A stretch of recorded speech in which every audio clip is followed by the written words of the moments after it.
Okay, so I finished stripping down the handle, and as you can see it's come up pretty well.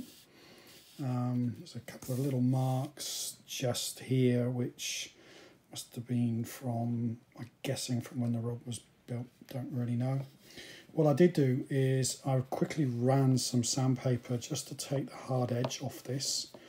The reason is because when I actually put the handle on, the way it will fit is it's going to buffer against this, and I wanted to just chamfer it down a little bit rather than having a hard edge, and I think that's probably pretty much how I want it to be. Just as an interest really, but before I took the handle off, there was that little black piece somewhere around here which I thought was black whipping. Believe it or not, it was actually like electrical tape. I've never seen that before on a rod. I'm not quite sure why, but anyway, I took it off, cleaned it up. I've actually been up and down it. There's a little bit of something here, but that's flat. I've sanded it, cleaned it up. It's going to get whipped over, that's where the hook holder is going to be, so I think that's just fine. So what I really need to do now is I actually want to glue the handle on, so the reel fitting on. So this is actually the reel fitting. So I'm actually just going to take it all apart because this is the piece that I'm going to glue on. The other pieces go on separately, and I'll get to those a bit later. So the diameter of this is obviously bigger than this, or I should say the inside diameter to the outside diameter, so it's going to rattle around. So what I'm actually need to do here is I do need to pack it out with some masking tape, so similar to what was on there when I took it off, but I'm actually going to put it on there in a slightly different way, mainly because even though it's hidden, I think it's a little bit tidier. And I saw an online video from someone that showed how to fit these, and the way that he did it is the way that I'm going to do it, and it's rather than going up and down this piece of but here I'm just going to put literally a ring here and then a ring here. The idea is both of them are underneath, and then after I put the epoxy on, then I think that that'll be just fine. So I will put that tape on. I don't think that's a particularly interesting thing to show, and then I guess I'll show how I'm applying the glue and just gonna line it up and leave it to dry.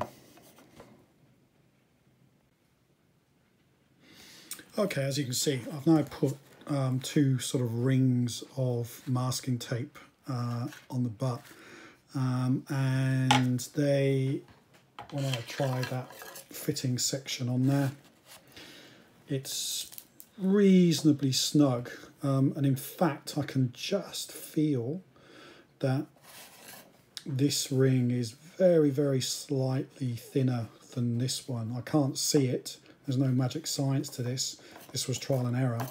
Can I just feel there's a little tiny bit of wobble, and I'm going to keep that. And the reason is because when I put some glue, I'm figuring that this is going to be the main bonding area, and in this gap here. What I want to avoid is too much on here which goes down. I don't want to have any squeeging out around the edges here. Yeah, I just want to keep it all in this area. You know, we have to remember that, you know, this is a coarse fishing rod. I'm not going fishing for marlin with this. It's not like everything has to be really, really strong all over the place. So before I glue it, this piece here, I'm actually just going to quickly rough up the inside of it just to give it a little bit of a key, just to help the glue bond a little bit. So got some, just a roll of sandpaper. It's actually the same piece that I used to take that chamfer down. Just going to put it inside, let it expand, and I'm literally just going to spin it around a couple of times. Try and do it on the other Other end as well, if it'll go in.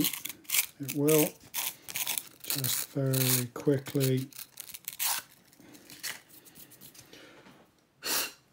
And I've got a piece of kitchen roll, which I'm just going to quickly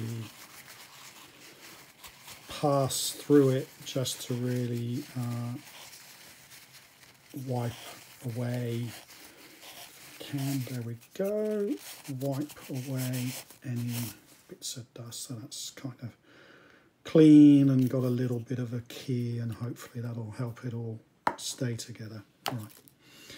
So the next thing is to make up some glue. I mentioned before the idea of using just 5-minute epoxy. So this literally is the cheap stuff that you get from, you know, Poundland or wherever it's called nowadays.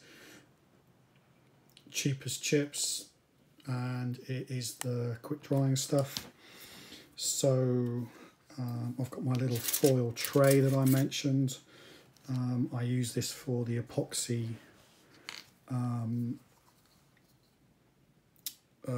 sealant that goes over the rings, but the rod rings. But I'm also use this for mixing up the just anything to do with epoxy, I suppose. So I'm not going to be too shy with it. I think it's probably better to make sure I've got too much in the mix, even if I don't actually use it. So that was the resin. Try and do a similar amount for the hardener. Now, there is also a school of thought that actually mixing up larger amounts is a better practice than trying to do just 3 or 4 drops, because when you mix it together, if you're doing it by eye, which I am, the chances of getting the mix wrong and it not hardening is less when there's more, if you know what I mean. Right, so just mix it up. So I was always told that when you're mixing this stuff up,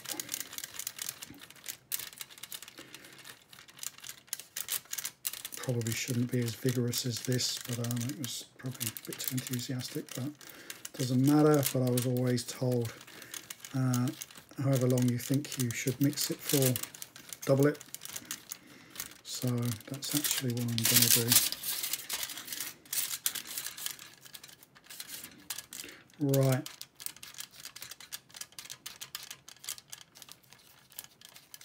That'll do. I'm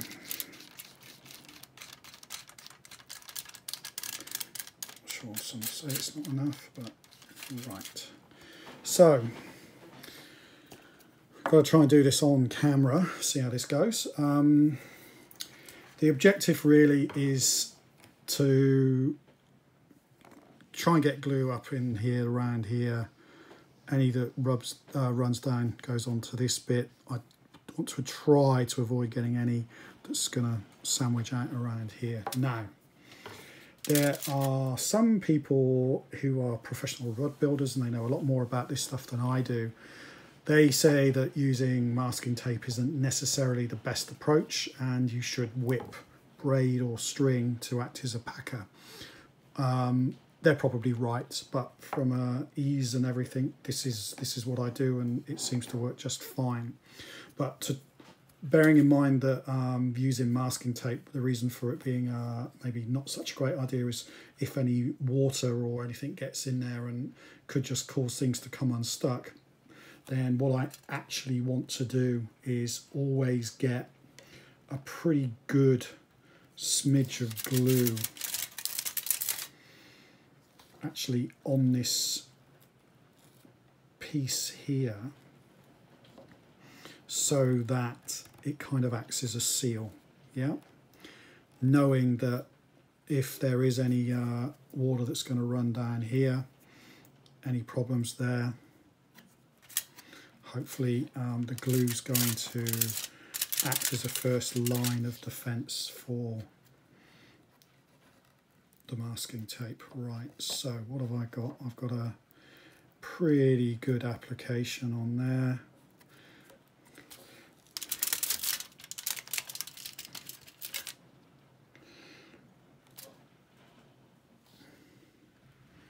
managed to keep it in camera.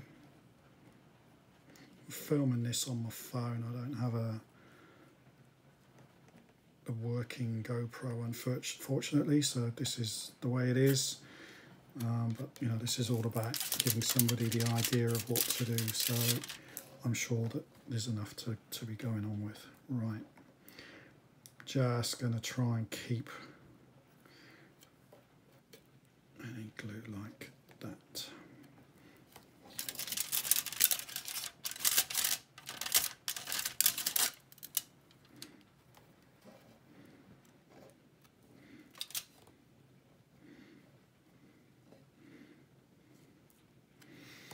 Okay.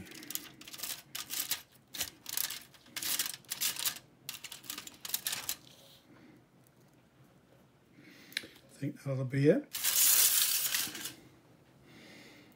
Where are we? Right, let's see. It's a bit cock-handed, but there we go. Gonna try not to get too much around here, because that might sandwich out and look a bit crap, and I don't want that.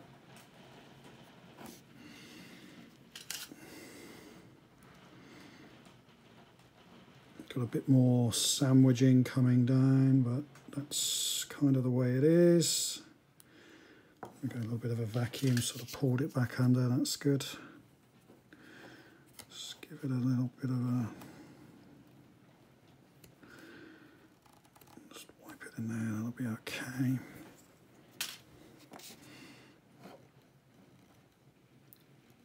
Using my finger here, actually a real good tip from Paul, the handmade fisherman, is to use an old plastic bag to wipe away epoxy. I just don't have one right now, so I'm using my finger. Right, that's it, it's there. So I was always very anal about my markers, so this is going to be in line. So now I just want to make sure that I've got this thing lined up, and this is going to be the center. So I just want to try and match this with this, and I reckon that's probably about where it needs to be. I said about always having a rule. I showed a crappy plastic one, but this is a bit more of an engineer's one, and you know, if I really want to get on there, that's probably as good as it needs to be, bearing in mind that that sticker's probably not on there as well as it might do. So this is actually quick drying glue, so the next thing that I'm going to do is I'm going to start working on the clamp down piece and getting that so that it can all go together, and then I can start thinking about the whipping and putting the whole rod back together. So I'm going to put this down, just leave that. So what I know is I need to ream this piece out, yeah, so that this will go down the butt section of the rod. So, and then I want to put that little bit of whipping on there as well, and then obviously epoxy it. So if I look at show you in the demonstration, perhaps with the one that I've done previously. So there we go. This one is not yet been epoxied, but what I need to do is I need to get the diameter opening of this needs to be for this, knowing that I need to get it up to here potentially so that I can fit the rod in. Oops, where are we? Fit the rod in here. So let's get rid of that. Time to use my reamer, my made in China eBay special, which actually works quite well. So it's all about literally going in and just turning it out. But a little tip is just be aware that as this starts to protrude, and obviously the hole gets bigger, it starts to go down and down and down, it's important that you try to keep this reamer as square as possible. What I don't want to do is I don't want to get it like wobbly off true, and then it starts to take pieces out of the inside of this because I'm not reaming in a straight line or reaming square. But it's all to do with just taking it nice and slow, taking it easy. So it really is just a case of twisting it. Now, a little lesson learned. This piece of cork, so I've chosen cork, is very fragile. Fragile enough, in fact, to where I've already damaged this one. And what actually happened is I've taken this little piece out here. Now, the reason was there was a little piece of the glue inside from where the original cork and this rubberized cork are being glued together. And it was just like a little piece inside, and that little piece meant that I couldn't get this to slide on properly. So I tried to remove it with a scalpel, and I think I was just maybe a little bit too rough, and I ended up causing literally this to rip from the inside out. So this actually isn't glued. What I've done is I've cleaned it up on the inside, plopped it back in. I'm just going to leave it like it is, but the idea being that when it's all back together, I might put a bit of cork filler in there, and then by the time it's been sanded, you won't be able to notice it anyway. So it's just one of those things. But it shows how fragile this is. This is really quite thin up around here. When it's on here, it's strengthened by this plastic, so it's not such a big deal then, but now it's quite fragile. So when going through this whole reaming exercise, it's actually quite important to be a little bit gentle and a little bit conscious about where you're holding it. So you don't want to be holding it here and giving it loads of grip and really squeezing the shit out of it, because you're gonna crush it. And I did crush one, so I've learned that lesson. So it's all about hold it up by the rubberized cork, and then it is literally a case of just reaming away. And it's a really boring thing to watch, but you just keep on going, and you will see there's some sawdust, some cork sawdust, and there's some more. So it just takes a bit of time, and this will open up. So I'm going to do this off camera because it's not particularly interesting to watch. I'll finish it, and probably if I need to get into it with that round rat tail rasp file thing, I'll do that as well, and then I'll come back onto the video afterwards. Right, so this is done. Sort of see the diameter that I've worn it out to now. I did end up using this bad boy rasp on there as well, just to finish it off in the end. I'm convinced that using that actually gives a little bit sort of a more round hole than just using that reamer. Might just be me, might be my technique, I don't know, but anyway. So my measurement, if I put this on the rod, it does go all the way down, and there's actually a little bit of play in there. And I need that little bit of play because this is my marker of where the hook keeper is more or less going to be, right? So there's going to be whipping down here. I might whip all the way down yet just to make it look nice. I'm not really decided on that. So I need to make sure I've got enough play where a combination of the whipping thread and also a thin layer of epoxy is still going to give me the opportunity for that to spin when I'm actually tightening it up. Yeah. So anyway, pretty well happy with that. That's where it needs to be. So the next thing that I need to do is actually glue these two together.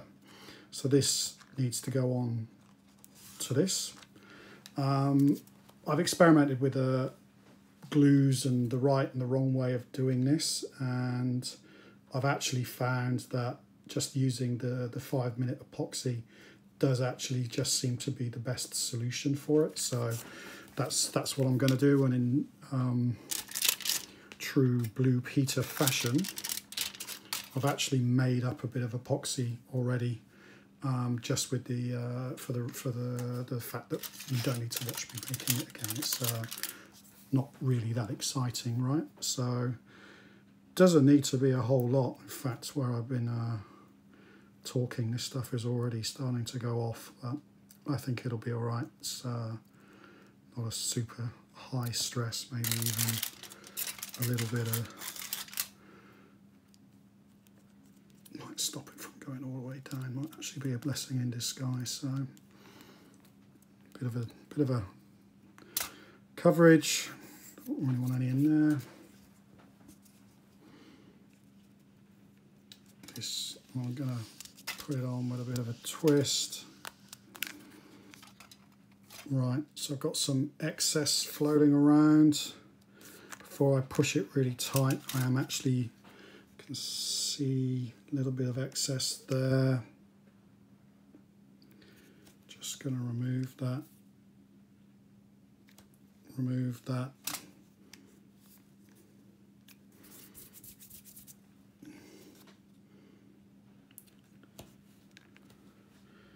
Push it down.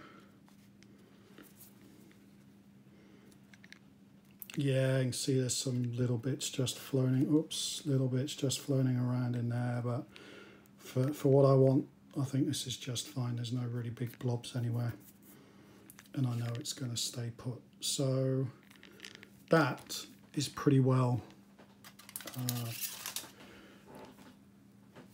done. So I can now put this on. Where are we? Oops, let's just try and hide that. Put this on, line it up. You can see that's the raised bit where the reel goes in, and this is now ready for the whipping of the rings. Sorry, the ring on the butt and also the hook keeper here. So, you know, good progress. Yeah, it's on. Obviously got to let a bit of glue dry, but so far so good.